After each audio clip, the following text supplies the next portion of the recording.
Ayam kampung Sentul itu untuk indukan, makannya tidak boleh lebih dari 1 on per ekor per hari, guys.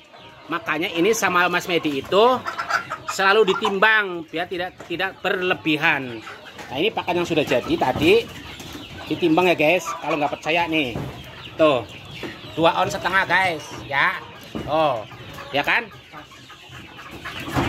Keren nggak? Ini ayam Sentul Jasir Karim Farm yang beramat di Dusun Kahurip, RT 4 RW 3, Desa Rangansari, Kecamatan Rangansari, Kota Banjar, Jawa Barat.